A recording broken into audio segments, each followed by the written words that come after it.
Bem-vindos à paz do Senhor. Damos continuidade ao nosso estudo semanal da Palavra de Deus. É com grande satisfação que estamos aqui para tratar de um tema bastante significativo e importante, que é o batismo no Espírito Santo. Tema atualíssimo dessa lição número 3, que esse tema possa nos trazer esclarecimentos fundamentais para edificação e fortalecimento de nossas vidas e que possamos, através dele, estar mais capacitado e mais preparado para anunciar o Evangelho do Reino. Aqui, como base temática, em Atos capítulo 1, versículo 5, nos diz o textual: porque, na verdade, João batizou com água, mas vós sereis batizados com o Espírito Santo, não muito depois desses dias, lá a respeito do Pentecoste, lá em Atos. E essa promessa, uma promessa divina, o próprio João Batista, quando ele anunciava a questão do Evangelho, a questão de a vinda de Jesus, ele falou assim: eis o Cordeiro de Deus que tira o pecado do mundo. E ele falou que ele não era digno de atar sua sandália, mas ele é quem batizaria com o Espírito Santo e com fogo. Ou seja, uma promessa para a eleita, para o povo de Deus, para a igreja do Senhor. E dando sequência aqui, vamos estar tratando aqui, exatamente apontando algumas questões que são essenciais e fundamentais. Por exemplo, podemos fazer alguns questionamentos que ao longo do decorrer dessa lição e do próprio trimestre estaremos respondendo. O que é o batismo no Espírito Santo? Quem se converte a Cristo tem o Espírito Santo ou não tem? Não somente com o batismo que tem o Espírito Santo. O batismo com o Espírito Santo também é para os cristãos nos dias atuais, para a igreja do Senhor nos dias atuais, ou é somente para lá na igreja no dia de Pentecoste, na igreja primitiva, nos dias dos apóstolos? Essas indagações estaremos esclarecendo no decorrer da lição. Vamos aqui dar o primeiro item. Ele nos fala a respeito de o que significa o batismo no Espírito Santo. O Novo Testamento ele esclarece de maneira muito grandiosa. Aqui, o primeiro item nos fala o fenômeno de Pentecostes. Ou seja, aqui vale ressaltar a questão da festa de Pentecostes, que enquanto que a festa da Páscoa, as pessoas seguintes eles reuniam ali nas suas residências, nas suas casas. A festa de Pentecostes, ela coincidiu, Deus assim permitiu que coincidisse que essa é uma festa pública, que as pessoas iam para a igreja, então as pessoas de diversos locais estavam ali, e ali, quando ocorreu a questão da promessa de Pentecostes, no dia de Pentecostes, muitas pessoas de diversas regiões do mundo estavam presentes lá e puderam verificar esse fenômeno exatamente para a expansão da obra do Senhor na terra. E aqui é identificado exatamente como o receber o poder do alto. Diz: olha, fica aí para receber o poder do alto, a promessa de Deus Pai, que assim o determinou. E assim os discípulos, eles esperaram lá em Jerusalém essa promessa. E foi descido, se cumpriu exatamente que o Espírito Santo de Deus, ele desceu exatamente como havia sido estabelecido no dia de Pentecoste. E houve um marco extraordinário. Daí ele propiciou a expansão do Evangelho do Reino, dessas pessoas que foram revestidas de poder, e elas se dirigiram para suas regiões posteriormente. Duas bênçãos distintas, que vale ressaltar uma coisa muito importante. Por que duas bênçãos distintas? As pessoas, seguinte, às vezes não pode se confundir que ela, para ser salvo, tem que ser batizado com o Espírito Santo. Não quer dizer isso, não, ele é completamente distinto.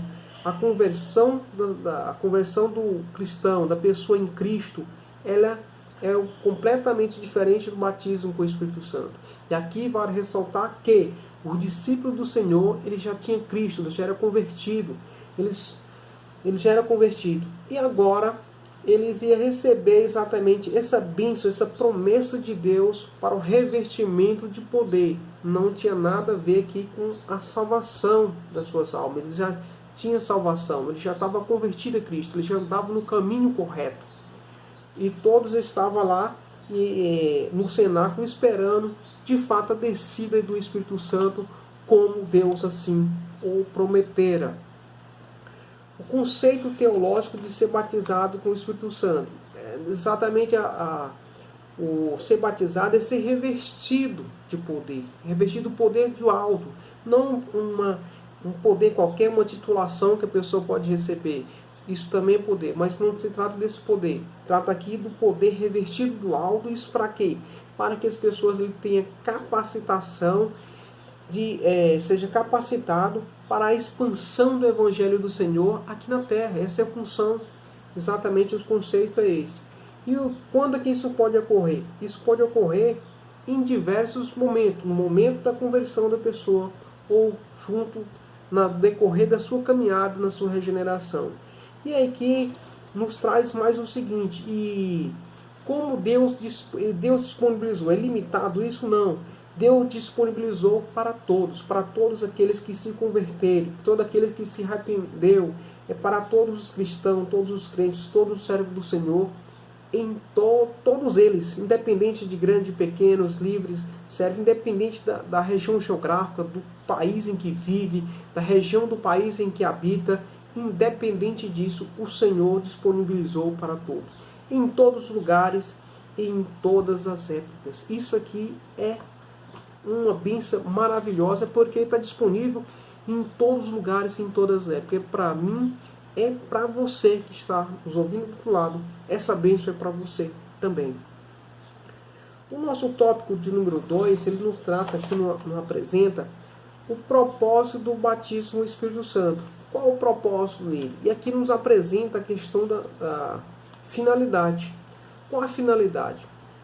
O propósito central exatamente a capacitação do Espírito para o serviço divino. Ele capacita o seu servo para que que ele possa atuar no serviço divino no reino. Não aqui para disputas internas, que esse é melhor do que o outro, ou esse aqui sabe mais do que o outro. Não é para isso.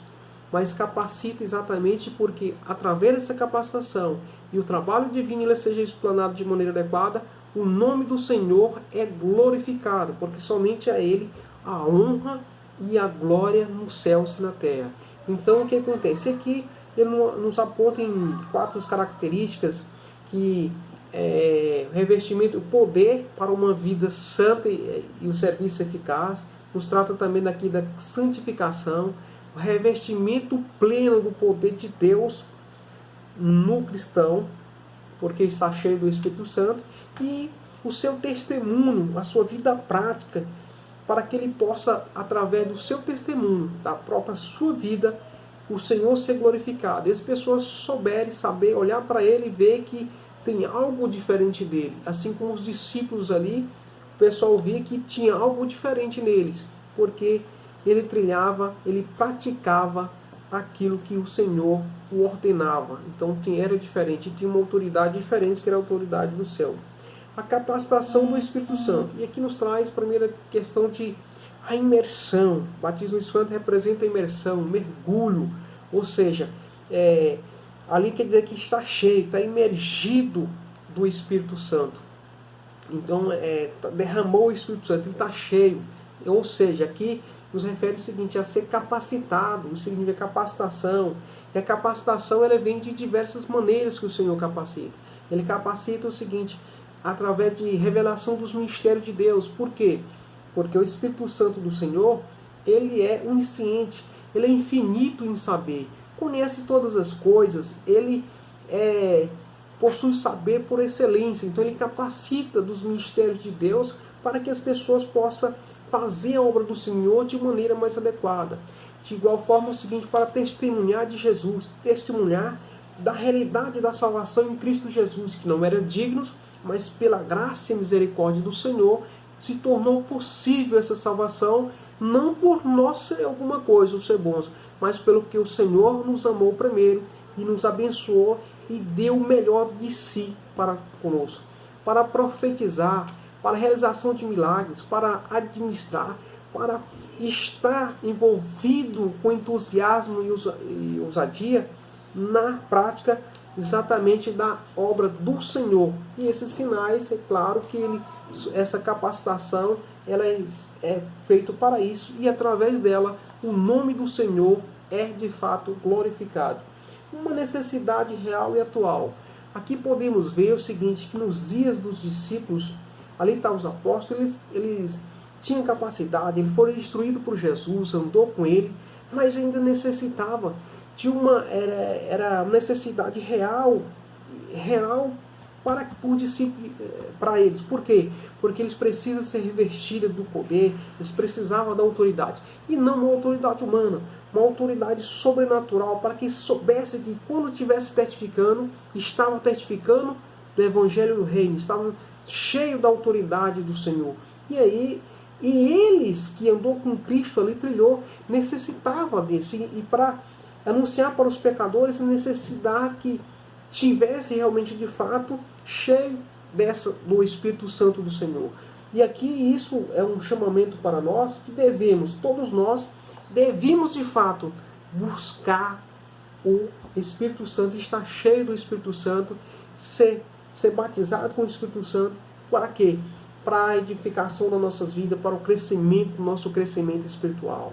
E aqui o seguinte, não tem uma receita própria como receber o Espírito Santo, mas aqui é necessário que, aqui o autor nos traz, que a pessoa tenha um arrependimento sincero, que realmente tenha fé na promessa que o Espírito Santo, o batismo do Espírito Santo, ele teve que buscar orar, ter paciência e esperar, meditar nas Escrituras, porque ela é que revela a grandeza do Senhor, e aí sim, com certeza, tenho plena certeza que será revestido do poder de Deus, do Espírito Santo do Senhor, para toda boa obra, e o nome do Senhor será glorificado nesse aspecto.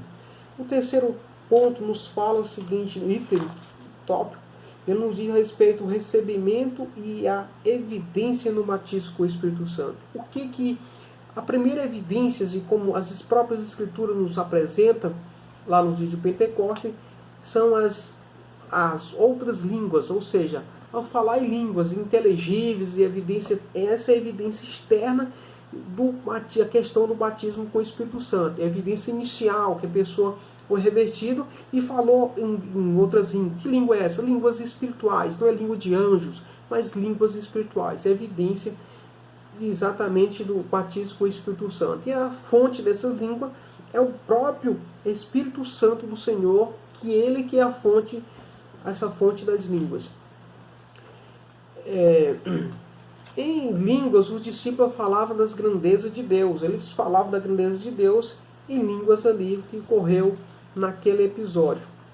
Qual a função da língua? Primeiro o seguinte, ela sinaliza a presença do Espírito Santo. Primeira coisa, ela faz isso, a função dela. E também, em Atos dos Apóstolos aqui, o recebimento do poder profético, ali que já havia sido profetizado a respeito, anunciado. E também aqui nos fala o seguinte, tem o dom de variedade de línguas.